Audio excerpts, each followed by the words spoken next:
इस वीडियो में बात करेंगे बेसिक स्ट्रक्चर डॉक्ट्रिन की, जिसमें हम देखेंगे कि बेसिक स्ट्रक्चर डॉक्ट्रिन है क्या, इसका एवोल्यूशन कैसे हुआ, इसके पॉजिटिव और नेगेटिव क्या है। ठीक है, तो basic structure doctrine is a judicial innovation holding core features of the constitution cannot be amended under article 368। Article 368 का यूज करके हम पूरे कॉन्स्टिट्यूशन को अमेंड कर सकते हैं, पूरे के पूरे कॉन्स्टिट्यूशन को अमेंड कर सकते हैं, एक्सेप्ट कुछ जो कोर फीचर्स हैं जिनको हम बेसिक स्ट्रक्चर बोलते हैं, ये मूल ढांचा बोलते हैं। ठीक है, ये इससे इम्यून है। और ये केशवानंद भारती केस 1973 में इस डॉक्ट्रिन का जन्म हुआ था। ठीक है, अभी इवोल्यूशन देखते हैं बेसिक स्ट्रक्चर डॉक्ट्रिन की। तो 1951 में जब हमारा कॉन्स्टिट्यूशन मतलब बना था, उसके बाद एक साल बाद ही शंकरी प्रसाद केस में सुप्रीम कोर्ट ने स्टैंड लिया था कि पार्लियामेंट जो है फंडामेंटल राइट्स को अमेंड कर सकता है। और अगर वो कोई भी कॉन्स्टिट्यूशनल अमेंडमेंट लेता है तो आर्टिकल 13 के अंडर उसे लॉ नहीं काउंट किया जाएगा। इसका मतलब कॉन्स्टिट्यूशनल अमेंडमेंट जो है वो आर्टिकल 13 के अंतर्गत के अंडर लॉ नहीं कंसिडर किया जाता। ठीक है, उस पर जुडिशियल रिव्यू, जब लॉ ही नहीं कंसिडर किया जाएगा तो उस पर कोर्ट का जुडिशियल रिव्यू नहीं लगेगा। ठीक है, ठीक है। सेकंड केस जो है सज्जन सिंह में, यही स्टैंड वापस से रिपीट किया गया कि पार्लियामेंट की जो अमेंडमेंट पावर है, इसमें ये बात कही गई कि fundamental rights plus all other constitutional provisions, जितने भी कॉन्स्टिट्यूशन के अंदर आर्टिकल हैं सबको अमेंड कर सकता है पार्लियामेंट। ठीक है, थर्ड में ये स्टैंड जो है कंप्लीटली रिवर्स कर दिया जाता है, शंकरी प्रसाद वाला। 11 जज बेंच बैठती है एंड वो डिसाइड करती है कि फंडामेंटल राइट्स आर सेक्रोसैंक्ट, मतलब पवित्र हैं, उनका आप चेंज नहीं कर सकते। सेक्रोसैंक्ट का मतलब सेक्रेट से है, वो पवित्र है, उसको आप चेंज नहीं कर सकते। ठीक है, और इन्होंने बहुत क्लियर कहा कि आर्टिकल 368 में प्रोसीजर बताया जाता है, अमेंडमेंट का पावर नहीं दी जाती अमेंडमेंट की। ठीक है, क्लियर बोला जा रहा है कि 368 में पावर नहीं दी जाती है, प्रोसीजर बताया जाता है। ठीक है, कि आप है ना स्पेशल मेजोरिटी और special majority plus like more than one half of the states on federal subjects. ठीक है, फिर इसके बाद जो है पार्लियामेंट का रिस्पांस आता है 1971 में, 4 साल बाद। और पार्लियामेंट जो है वो क्या करता है कि आर्टिकल 13 और आर्टिकल 368 को अमेंड कर देता है। आर्टिकल 13 को अमेंड करके 24th अमेंडमेंट से आर्टिकल 13 को अमेंड करके उसमें क्लॉज 4 जोड़ देता है, जिसमें कॉन्स्टिट्यूशनल अमेंडमेंट अब लॉ नहीं है। ठीक है, आर्टिकल 13 में। ठीक है, मतलब ये शंकरी प्रसाद केस वाली ही जो बात थी, शंकरी प्रसाद केस वाली ही जो बात थी, इसके लिए पार्लियामेंट जो है अमेंडमेंट ला देता है। अब वो कोर्ट की कही हुई बात नहीं रह गई, अब पार्लियामेंट प्रॉपर अमेंडमेंट कर चुका है।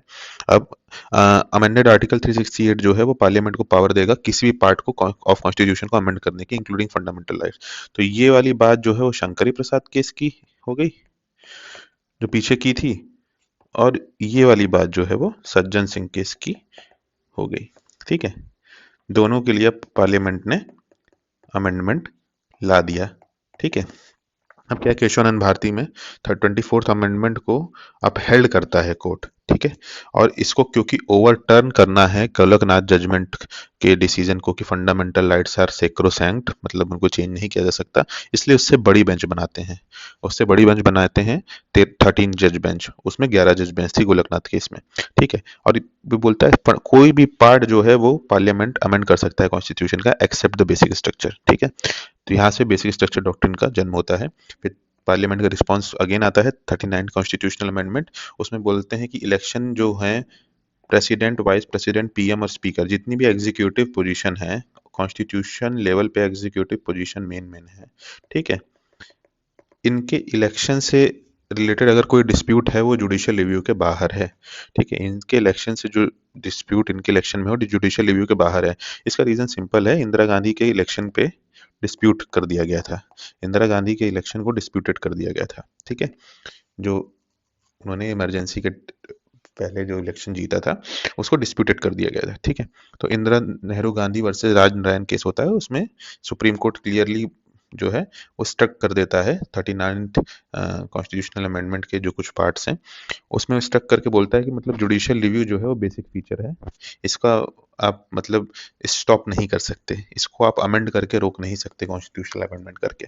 फ्री एंड फेयर इलेक्शन की बात करते हैं कि अगर इन सभी के फ्री और फेयर इलेक्शन नहीं होंगे, इन सभी के फ्री फेयर इलेक्शन नहीं होंगे तो पब्लिक का डेमोक्रेसी से विश्वास उड़ जाएगा। ठीक है, और डेमोक्रेसी को भी बेसिक स्ट्रक्चर बता देते हैं।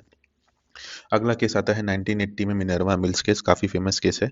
यहाँ पे जुडिशियल रिव्यू को फिर से एक बार बेसिक स्ट्रक्चर का पार्ट बताया जाता है और लिमिटेड अमेंडिंग पावर बताई जाती है। बेसिक स्ट्रक्चर है मतलब लिमिटेड गवर्नमेंट का कॉन्सेप्ट आता है, गवर्नमेंट के पास जो पावर है वो लिमिटेड है, और यहीं से ये इस कॉन्सेप्ट का जन्म होता है, कॉन्स्टिट्यूशनल सुप्रीमेसी। हमारा जो कॉन्स्टिट्यूशन है बहुत ज़्यादा जो है गवर्नमेंट ऑफ इंडिया एक्ट 1935 पे आधारित है, गवर्नमेंट ऑफ इंडिया एक्ट 1935 पे बेस्ड है, जो कि ब्रिटिश ने यहाँ पे बनाया था। और ब्रिटिश जो पार्लियामेंट है वहाँ पे पार्लियामेंट्री सुप्रीमेसी है। ब्रिटिश पार्लियामेंट में, ब्रिटिश ब्रिटिश नेशन में, ब्रिटेन में पार्लियामेंट्री सुप्रीमेसी है। लेकिन हमारे जो फोर फादर्स हैं उन्होंने कॉन्स्टिट्यूशनल सुप्रीमेसी को ध्यान में रखा था, इसीलिए इसको बेसिक स्ट्रक्चर कोर्ट ने बाद में बनाया। ठीक है, वामन राव केस में 9th शेड्यूल की बात होती है। देखो 9th शेड्यूल फर्स्ट अमेंडमेंट 1951 से इंक्लूडेड था 9th शेड्यूल, और इसमें जो है बात की गई थी किस चीज की, कि उन लॉज की जिस पे जुडिशियल रिव्यू अप्लाई ना हो, उन लॉज की जिस पे जुडिशियल रिव्यू अप्लाई ना हो। तो इसके लिए एक डेट दी गई, केशवानंद भारती जजमेंट की जो डेट थी 24 अप्रैल 1973। ठीक है, यही डेट जो है दी गई कि इसके बाद जितने भी सब लॉज जो है 9th शेड्यूल में डाले गए हैं सब जुडिशियल रिव्यू में आते हैं। सिमिलरली आयर कोले केस आया, इसने जो है ये बोला कि 9th शेड्यूल के जो केसेस हैं उनके ऊपर जो है मतलब जुडिशियल रिव्यू लगेगा, और अगर उनको स्ट्रक डाउन कर दिया जाएगा अगर वो बेसिक स्ट्रक्चर को वायलेट करते हैं। ठीक है, ये हो गया। अब बेसिक स्ट्रक्चर डॉक्ट्रिन के जो कुछ पिलर्स हैं अभी हमने देखे हैं, constitutional supremacy, rule of law. ठीक है, रूल ऑफ लॉ जो है वो बेसिक फीचर बनाया गया था इंदिरा गांधी वर्सेस राजनारायण केस 1975 में। ठीक है, राजनारायण केस 1975 में। ठीक है, इसके अलावा फेडरलिज्म, सेकुलरिज्म, वेलफेयर स्टेट की बात होती है। ठीक है, सेकुलरिज्म फेडरलिज्म जो है वो एसआर बोम्मई केस था। ठीक है, एसआर बोम्मई केस था। और डेमोक्रेटिक इंटीग्रिटी जुडिशियल रिकोर्स, इसमें क्या है कि रिट जो फ्री एंड फेयर इलेक्शंस हैं, इसके अलावा जो कॉन्स्टिट्यूशनल रेमेडीज हैं, जिस रिट पिटिशंस की बात जहां होती है आर्टिकल 32, इसको भी बेसिक स्ट्रक्चर का हिस्सा बनाया गया है।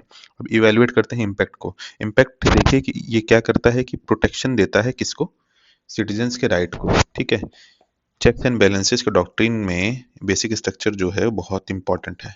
ठीक है, जहाँ पे कोर्ट जो है सिटीजन्स के राइट्स को प्रोटेक्ट करता है डिस्पोटिक और ऑटोक्रेटिक गवर्नमेंट से। ठीक है, पर ये लेजिस्लेटिव हिंड्रेंस भी पैदा करता है कि अगर आप कुछ भी पास कर रहे हैं उस पर कोर्ट आके बेसिक स्ट्रक्चर का हवाला देके उसको स्ट्रक डाउन कर सकता है। Judicial activism versus accountability. देखिए जुडिशियल इनोवेशन ये इसीलिए क्योंकि ये जुडिशियल एक्टिविज्म का पार्ट है। ठीक है, ये जुडिशियल वर्क को प्रोएक्टिव करता है, लेकिन ये विदाउट अकाउंटेबिलिटी है। इसका मतलब कि कोई फिक्स्ड एक तो स्टैंडर्ड नहीं है, कोई प्रोसीजर नहीं है, तो इसमें अकाउंटेबिलिटी हो नहीं पाती कि ये बेसिक स्ट्रक्चर का पार्ट जो है वो साउंड जुडिशियल प्रिंसिपल्स को ध्यान में रख के बनाया जा रहा है, क्या फिर ये जज की अपनी खुद की एक पर्सनल सोच है या एजेंडा है। ठीक है, अब फोर फादर्स विजन और रिजिडिटी, फोर फादर के विजन को देखिए रीइंफोर्स करने की कोशिश की जाती है क्योंकि they were the constitutional creators and they knew better about the future of India. ठीक है, लेकिन रिजिडिटी भी है, और हमारा कॉन्स्टिट्यूशन जो है लिविंग डॉक्यूमेंट हम बोलते हैं, तो बेसिक स्ट्रक्चर कहीं ना कहीं उसमें रिजिडिटी लाता है। ठीक है, अब इसमें कुछ कुछ चीजें देख लीजिए, मतलब नेगेटिव्स देख लीजिए कि ये लीगल एम्बिग्विटी पैदा करता है। जैसा मैंने कहा कि अनप्रिंसिपल्ड एडजुडिकेशन है, कोई एक फिक्स स्टैंडर्डाइज्ड प्रिंसिपल्स नहीं है, गाइडलाइंस नहीं है इसके लिए, ओपन लिस्ट है। ठीक है, ओपन लिस्ट है, ये ओपन टू जुडिशियल बायस है। ठीक है, डीपीएसपी आर्टिकल 50 को रोकती है जो कि सेपरेशन करता है किसके किसके बीच, एग्जीक्यूटिव और जुडिशरी के बीच। ठीक है, इसका वायलेशन करती है। जुडिश और डेमोक्रेसी इन इमरजेंसी जो है इसको लिमिट करते हैं। ठीक है, इसको ये लिमिट करता है बेसिक स्ट्रक्चर कहीं ना कहीं। ठीक है, अब इसमें कंक्लूजन लिखा है, need of using basic structure doctrine with judicial restraint. Judicial restraint exercise करने की बात बहुत टाइम मतलब कई बार हो चुकी है। ये सुप्रीम कोर्ट के जज, हाई कोर्ट के जज बोलते हैं कि जुडिशियल एक्टिविज्म के साथ साथ जुडिशियल रिस्ट्रेंट को एक्सरसाइज करना चाहिए जिससे जुडिशियल ओवर रीच ना हो जाए, जुडिशरी जो है वो और ऑर्गन जो लेजिस्लेचर एग्जीक्यूटिव के कामों में दखल ना देने लगे, और responsibility to keep living nature of constitution alive and ensure path of Viksit Bharat alliance with forefathers vision. ठीक है, तो हमें ये मतलब विकसित भारत डायनेमिक तो रहने देना है कॉन्स्टिट्यूशन को, पर एक बैलेंस बना के चलना है कि फोर फादर का विजन जो है, जो कोर फीचर्स है, बेसिक फीचर्स है, वो भी डिसरप्ट ना हो। ठीक है, चलिए अभी के लिए इतना ही, नेक्स्ट वीडियो में मिलते हैं।